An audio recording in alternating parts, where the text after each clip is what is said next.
उत्तर प्रदेश सिंचाई विभाग के अंतर्गत बोरिंग टेक्नीशियन की भर्ती का विज्ञापन जारी हो गया है। ये विज्ञापन आज 16 मार्च को जारी किया गया है।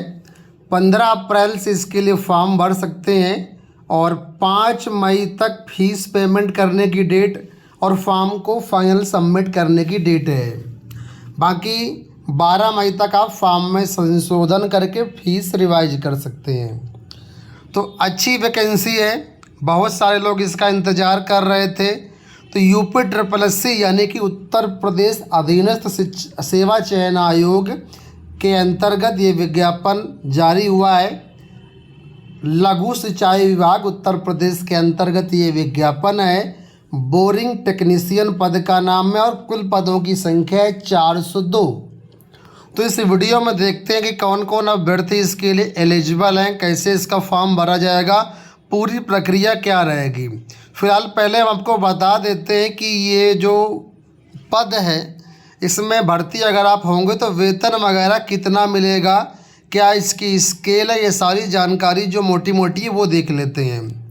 तो यहाँ पर देखिए, विभाग का नाम है लघु सिंचाई विभाग उत्तर प्रदेश, सहायक बोरिंग तकनीशियन ये रहेगा पद का नाम।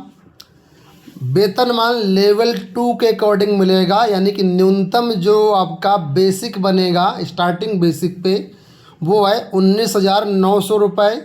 अधिकतम बेसिक पे है 63,200 रुपये।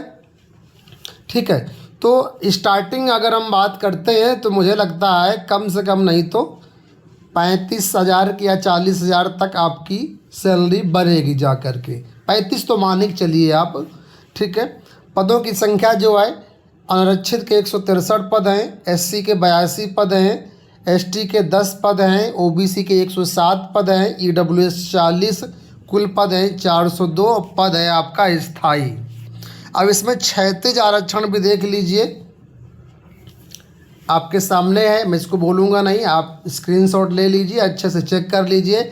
महिलाओं के यहाँ पर 80 पद है, खिलाड़ियों के लिए 8 पद हैं और भूतपूर्व सैनिक के 20 पद है। बाकी दिव्यांग छात्र अपना कोटे के अनुसार और जो भी आपका दिव्यांगता सर्टिफिकेट है इसके अनुसार चेक कर सकते हैं। अब बात करते हैं क्वालिफ़िकेशन की। तो यहाँ पर ये जो भर्ती है इसके लिए एलिजिबिलिटी मांगी गई है। नंबर 1 पर देखिए, माध्यमिक शिक्षा परिषद उत्तर प्रदेश की हाई स्कूल परीक्षा या उसके समकक्ष कोई भी परीक्षा अपने पास की है तो आप एलिजिबल हो जाते हैं 1 नंबर के हिसाब से। अब 2 नंबर पे बोला गया है राजकीय प्राविधिक केंद्र या राजकीय औद्योगिक प्रशिक्षण केंद्र यानी कि ITI जो होता है, ठीक है, लाल डिग्गी पार्क गोरखपुर द्वारा दिया गया नलकूप मैकेनिक पाठ्यक्रम में प्रमाण पत्र आपके पास होना चाहिए, या सरकार द्वारा उसके समकक्ष कोई अन्य प्रमाण पत्र आपके पास है तो भी आप एलिजिबल हैं। ठीक है, तो 1 नंबर ये हो गया। दूसरा, अगर आपके पास ये नहीं है तो यहाँ पर देखिए बोला गया है कि किसी व्यवसाय में सेवा योजना एवं प्रशिक्षण संस्थान, ठीक है, उत्तर प्रदेश या औद्योगिक प्रशिक्षण संस्थान द्वारा न्यूनतम 2 वर्ष का पाठ्यक्रम का राष्ट्रीय व्यावसायिक प्रशिक्षण परिषद भारत सरकार द्वारा दिया गया 3 वर्ष का डिप्लोमा आपके पास होना चाहिए। किसमें, यानी ITI अगर आपने किया तो वो भी मान्य होगा, लेकिन किस ट्रेड का ITI मान्य होगा वो यहाँ पर बताया गया है।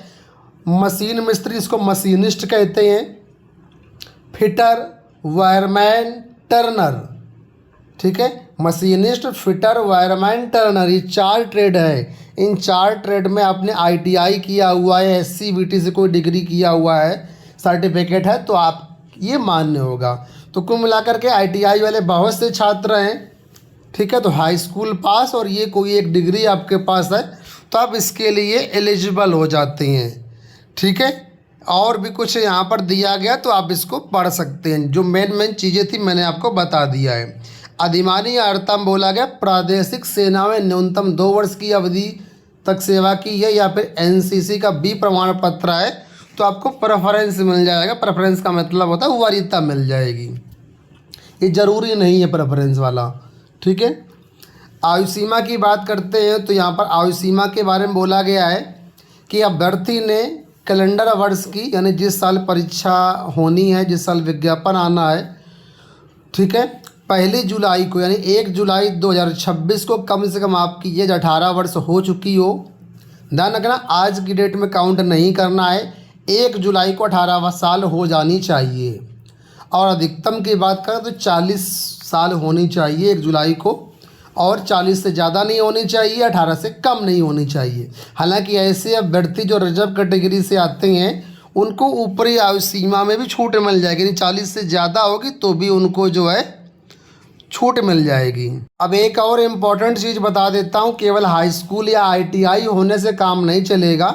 इसके लिए पेट 2025 का स्कोर कार्ड आपके पास होना चाहिए। आपने पेट एग्ज़ाम दिया है और वैलिड स्कोर कार्ड आपके पास है तो आप इसके लिए एलिजिबल है, क्योंकि उत्तर प्रदेश में अब जो भी समूह ग की वैकेंसी आती है वो सब पेट के जरिए ही आती है। तो इसके लिए भी पेट 2025 का स्कोर कार्ड मांगा गया है, तो वो आपके पास कंपलसरी है, होना नहीं है तो कोई बात नहीं है। वैकेंसी अगले साल आने की उम्मीदें रहती हैं, मतलब आती रहती हैं, तो आप पेट अगले साल आएगा यानी 2026 में पेट के फॉर्म आएंगे तो भर दीजिएगा और पास कर लीजिएगा। उसके बाद बहुत सारी वैकेंसी आती हैं, लेखपाल की हो गई, जूनियर असिस्टेंट हो गई, बहुत सारी वैकेंसी आती हैं पेट के जरिए, तो पेट क्वालिफाई करना ज़रूरी है।